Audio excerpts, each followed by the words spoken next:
बेहतरीन मालूमात के लिए हमारे चैनल को सब्सक्राइब कीजिए, वीडियोस को लाइक कीजिए और वीडियोस दोस्तों के साथ शेयर कीजिए। मैं समझता हूं दुनिया का बेहतरीन सदर मुमलिकत डोनाल्ड ट्रंप और बेहतरीन वजीर आजम नरेंद्र मोदी है। क्यों? आपको शायद नागवार गुजरे यह बात, क्योंकि वो जिस आइडियोलॉजी पर वोट लेके आए थे वो उस आइडियोलॉजी पे काम कर रहे हैं। क्या हम रियासत मदीना की तकमील के लिए काम कर रहे हैं? जिस आइडियोलॉजी पे मोदी ने वोट लिया, कश्मीर को मैं ऑफिशियली इंडिया का हिस्सा बनाऊंगा, उसने बनाया। मुसलमानों को मैं महसूर कर दूंगा उनके घरों तक, उनके बेसिक सिटीजन राइट, जो राइट्स हैं सिटीजनशिप के, वो खत्म कर दूंगा, वो कर चुका। मुसलमान एहतजाज करेगा तो उस पर लाठी चार्ज किया जाएगा, हो चुका। मुसलमान मजीद कुछ करेगा तो मैं जामिया मिलिया दिल्ली की खवातीन के हॉस्टल्स की लाइट को बुझा के उनके साथ ज्यादती करूंगा, वो हो रही है आज। ये पिछले एक हफ्ते से जो पूरे हिंदुस्तान में कर्फ्यू लग चुका है, 150 दिन तो कश्मीर के कर्फ्यू को होने को हैं। पिछले एक हफ्ते से पूरे हिंदुस्तान को, जब से कैब ये जो बिल आप लोगों का हिंदुस्तान का पास हुआ, उस पर हो रहा है। तो जो शिवसेना, आरएसएस, आर्य समाज, बीजेपी, सिंगटन, संघ परिवार, ब्राह्मण समाज, इन ये तमाम तंजीमों की जो आइडियोलॉजी थी उसको इम्प्लीमेंट किया जा रहा है इन इंडिया। मुझे बताएं, क्या इस्लामिक आइडियोलॉजी को पाकिस्तान में इंप्लीमेंट किया जा रहा है? और वो कौन इंप्लीमेंट करेगा? बाहर से कोई मोहम्मद बिन कासिम आएगा और आफिया सिद्दीकी को वापस ले आएगा, हमसे तो तकरीरें करवा दो, हम तो बहुत हैंडसम हैं। नहीं, ऐसे नहीं होगा। आज उस आइडियोलॉजी को हम लोग डिफेंड नहीं कर पा रहे। हम इंतजार कर रहे हैं कि बाहर से कोई सलाहुद्दीन अयूबी आएगा और कश्मीर की बहन के सर पे जो खींचा हुआ दुपट्टा है वो वापस दे देगा, हम तो एहतजाज अच्छा कर लेंगे हर जुमे आधा आधा घंटा खड़ा होके। सैयदना उमर फारूक ये कहते थे।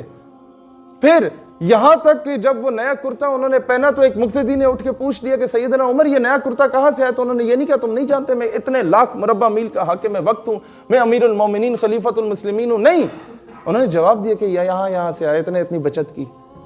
क्या हम जिसको वोट दे के इक्तदार में लाते हैं, क्या हम उनसे नहीं पूछ सकते कि सर 16 साल हम आपके मुंह से डॉक्टर आफिया के नाम सुन रहे थे, आप क्यों नहीं सुन रहे? क्या हम नहीं पूछ सकते कि सर 16 साल से हम कश्मीर की बहन, मजलूम बहन का नाम सुन रहे थे आपके मुंह से, आज माशी इस्तेसाल क्यों याद आ गया आपको? पहले नहीं था? पहले हम लोग क्या एशियन टाइगर बन के फिर रहे थे? इराक में 12,000 बम गिराए गए, हम खामोश थे उस वक्त। इराक ईरान को लड़वाया गया, उम्मत को तकसीम किया गया, हम खामोश थे उस वक्त। इराक और कुवैत की जंग करवा दी गई, उम्मत को तकसीम कर दिया गया, हम खामोश थे उस वक्त। ईरान के ऊपर सैंक्शंस लगाई गई, हम खामोश थे उस वक्त। अफगानिस्तान में मदर ऑफ ऑल बॉम्ब्स गिरा दिया गया, हम खामोश थे उस वक्त। बाजोड़ के मदरसे के 150 बच्चों को शहीद कर दिया गया, हम खामोश थे उस वक्त। फिर क्या हुआ? अब कश्मीर में जुल्म है, हम खामोश हैं। अब मुझे यह बताएं, पूरी उम्मत को तो आग लगा दी गई है, पीछे रही हम गए। तो जब हमारे घर की खिड़की पे पत्थर मारा जाएगा और वो टूटेगी, तो उम्मत अगर खामोश रहेगी तो हम उम्मत से गिला नहीं कर सकते, क्योंकि उस वक्त जब इराक में 12,000 बम गिर रहे थे, हमने highest level award George Bush को दिया था। आज अगर मोदी को ये अरब ममालिक जाके हाईएस्ट लेवल अवार्ड देते हैं तो हम उनसे गिला नहीं कर सकते। हम क्यों कहते हैं जी आप शेख साहब आइए हमारी जंग लड़ लीजिए, आप इमाम साहब आइए हमारी जंग लड़ लीजिए फलां मुल्क के? क्यों? आपके घर पे कब्जा है भाईजान, आपने छुड़वाना है, मोहल्ले ने आके नहीं छुड़वाना। मोहल्ले वाला तभी कूदेगा जब आप गिरेबान पकड़ेंगे काबिज का। You got my point? यहां से आप लोगों ने क्या कैंपेन लॉन्च करनी है? आप लोगों ने ये कैंपेन सिर्फ लॉन्च कर लें कि सर आज के बाद, आज से पहले भी हमारे दादा परदादा आपको वोट देते रहे बरादरी की निस्बत पे। जो भी खान मलिक चौधरी आता है ना, हम लोग तो हैं तो बेचारे जमींदार टाइप के गरीब लोग हैं, हमारे पास जो खान साहब, मलिक साहब, चौधरी साहब आएंगे उन्हें कहेंगे खान साहब हम आपके बच्चों के भी नौकर हैं, आपको वोट चाहिए हम आपको वोट देंगे। हाँ, लेकिन इस वक्त इस इलेक्शन में हम बिरयानी की प्लेट पे अपने ज़मीर का सौदा नहीं करेंगे। इस इलेक्शन में हम कीमे वाले नान पे अपने ज़मीर का सौदा नहीं करेंगे। इस बार हम आपको वोट देंगे, आप किसी भी पॉलिटिकल या रिलीजियस पार्टी से हों, हमें एक चीज़ स्टाम्प पेपर पे लिख के दे दें, हमारी गली पक्की नहीं होती, खैर नहीं होगी, पहले भी गुजारा कर रहे हैं हमारे दादे परदादे ऐसी गलियों में। गैस नहीं मिलती, कोई मसला नहीं सर, माशी इस्तेसाल है, हमें पता है मुल्क कर्जों में डूबा हुआ है। अच्छा, बिजली लोड शेडिंग होगी सर, कोई मसला नहीं, हम गुजारा कर लेंगे। हमारे दादे परदादे भी उसके बगैर रहे। 2-4 घंटे बिजली नहीं आती है तो कोई मसला नहीं, पाकिस्तान ने नहीं डूबना। हाँ, स्टाम्प पेपर पे ये लिख देते हो कि आफिया सिद्दीकी को वापस ले आएंगे, तो ठीक है जनाब, वोट आपका है। स्टाम्प पेपर पे ये लिख दोगे कि जनाब जो कश्मीर में जुल्म हो रहा है उस पर हम कुछ कर लेंगे, जनाब वोट आपका है। एक लेटर तो लिख लें जनाब हमारे जनरल राहील शरीफ साहब को, कितने हैंडसम प्यारे आदमी है, कि सर आपकी ऊपर जिम्मेदारी है, उम्मत आपकी तरफ देख रही है, आप इस्लामिक मिलिट्री अलायंस के चीफ हैं। सर वो जो जहाज के करतब दिखाए जा रहे होते हैं सऊदीया में जाके, हमें बता दीजिए ना, उसका रुख कभी कश्मीर की तरफ हो जाए, कभी फलस्तीन की तरफ हो जाए, कभी सीरिया या बर्मा की तरफ हो जाए, कभी लेबनान की तरफ हो जाए, क्यों नहीं हो रहा? क्या हम ये सवाल नहीं कर सकते? कर सकते हैं, लेकिन क्या होगा?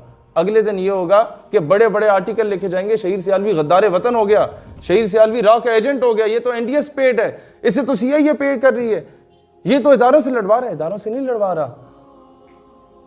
शहीर सियालवी पिछले 8 साल से अफवाज पाकिस्तान के हर चीज पे उसका दिफा कर रहा है और हमेशा करता रहेगा, लेकिन मसला ये है कि उसे यह हक है सवाल करने का कि उम्मत मुस्लिमा की अफवाज क्यों खामोश हैं। इस्लामिक मिलिट्री अलायंस जब बना तो उसका चीफ गेस्ट उसकी मीटिंग में डोनाल्ड ट्रंप साहब को क्यों बना के पेश किया गया? ये इसी तरीके के कि नून लीग जलसा कराती है, जरदारी साहब जलसा कराते हैं और इमरान खान को मेहमान खुसूसी बुला लेते हैं। ऐसा कभी हुआ है? मलेशिया के इजलास में हम इस वजह से नहीं जा सके, जहां उम्मत का इत्तेहाद हो रहा था, हमने ये उन्हें मगरब को कहना था कि जनाब हम तुम्हारे डॉलर को जूते की नोक पे रखते हैं, हम अपनी इस्लामिक करेंसी को इंट्रोड्यूस कराने जा रहे हैं, सिर्फ इस वजह से नहीं जा सके कि हमने कर्जे लिए हुए। याद रखिएगा, आप आज ये गिला करते हैं, मेरा भाई यही बात इससे पहले कर रहा था, आप गिला करते हैं कि हमारे तालीमी निज़ाम में किसी दौर में हमारे बुज़ुर्गों को गाज़ी इल्मुद्दीन शहीद का टॉपिक पढ़ाया जाता था, किसी दौर में तारिक बिन ज़ियाद, नूरुद्दीन जंगी, सलाउद्दीन अय्यूबी, टीपू सुल्तान पढ़ाया जाता था। आज उस तरह नहीं पढ़ाया जाता। क्या वजह है? मैं आपको एक वजह बताता हूँ। ये जो हमारी जितनी एनजीओज़ और हमारे जितने लोग स्पॉन्सर्स में ऊपर यूएसएड का नाम नहीं लिख लेते, और ये जो बड़ा बड़ा यूनाइटेड नेशन से जी हमें फंडिंग आ रही है, हम तो बड़ा नेक काम कर रहे हैं, बच्चों की मदद कर रहे हैं, मैं आपको थोड़ा सा समझाता हूँ। आप मुझे ये बताएं, मैं अगर किसी को कर्जा देता हूं ना, तो मैं उससे ये एक्सपेक्ट करूंगा कि वो मेरे बूट पॉलिश करे, मेरी गाड़ी पे कपड़ा लगाए, वो मेरे चरणों में बैठे मुझे बोले नवाब साहब, पीर साहब, खान साहब, आपकी क्या बात है जनाब, चौधरी साहब तुसी जियो तो बच्चे भी जिए। इसी तरह ना होता क्या है, उसके बाद क्या होता है कि अगर मैं उसकी बेटी भी उठा के ले जाऊं ना, तो वो उसकी जुर्रत नहीं होगी बात करने की, क्योंकि उसने कर्जा दिया हुआ है। मैं उसे लात भी मारूं तो उसकी जुर्रत नहीं होगी बात करने की, क्योंकि मैंने उसे कर्जा दिया हुआ है, वो मेरा मकरूज है। तो जब हम कर्जा लेते हैं तो जनाब दुश्मन या जिससे हमने कर्जा लिया है ना, वो आफिया सिद्दीकी को उठा के ले जाता है, हम बात नहीं कर सकते। वो रेमंड डेविस की सूरत में आके 2 बच्चों को कत्ल करके चला जाता है, हम जुर्रत नहीं हो सकती हम उसे कुछ बोलें। वो कर्नल जोसेफ की सूरत में हमारे बच्चे को गाड़ी के नीचे कुचल के चला जाता है, हम रात की तारीकी में नूर खान एयरबेस से उसे वापस भेज देते हैं, जुर्रत नहीं होती बात करने की, क्योंकि हम मकरूज हैं। आज सोल्यूशन क्या है? कब कश्मीर की आवाज़ सही तरीके से उठाई जा सकती है? वो तब उठाई जा सकती है जो हम मांगे तांगे की 2 रोटियां मांग रहे हैं ना। कभी बरतानिया से 1 रोटी मांग ली दिन के गुजारे के लिए, वर्ल्ड बैंक से मांग ली रात के गुजारे के लिए, नाश्ता जो है हमने वो अमेरिका से मांग लिया। जब ये मांगे तांगे की 2 रोटी को मुस्तरद करेंगे और हक हलाल की आधी रोटी पे गुजारा करेंगे, तब जाके कश्मीर इशू रिजॉल्व हो सकता है। अगर हम ये तहिया कर लें बहैसियत कौम के टमाटर 300 के हो गए सर 450 के हो जाए, कोई मसला नहीं, टमाटर नहीं खाएंगे ना, जहाँ 6 खाते हैं वहाँ 1 खा लेंगे, चिकन कढ़ाई कुछ अरसा नहीं खा लेंगे। एक काम कर लें, कर्जा लेना छोड़ दें।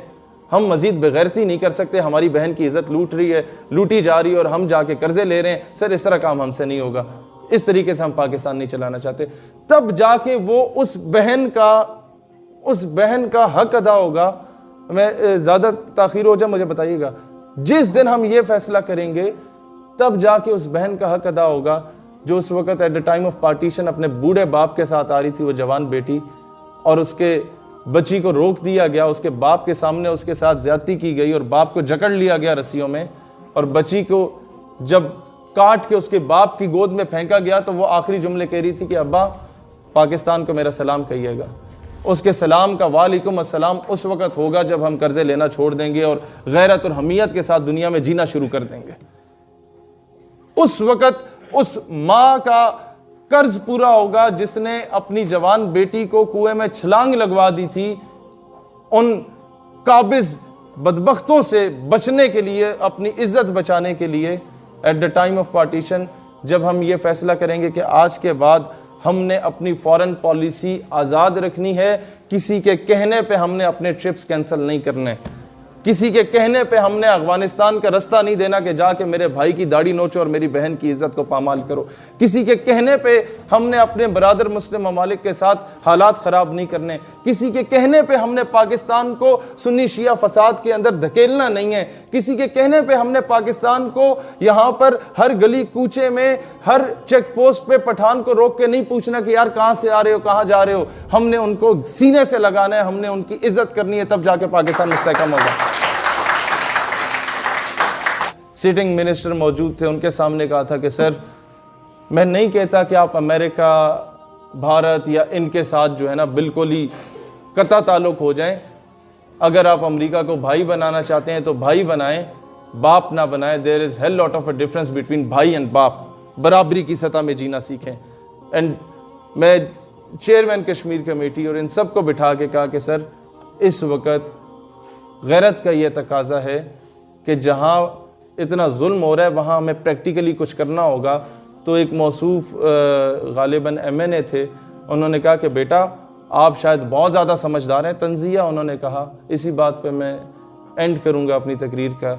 उसने तंज़िया मुझे कहा कि बेटा अगर जंग हो जाती है भारत के साथ, जिस तरह की आपकी इंटेंशंस हैं, और बांग्लादेश की तरह हम कोई इलाका खो बैठते हैं खुदा ना खास्ता, तो क्या आप ज़िम्मेदार होंगे?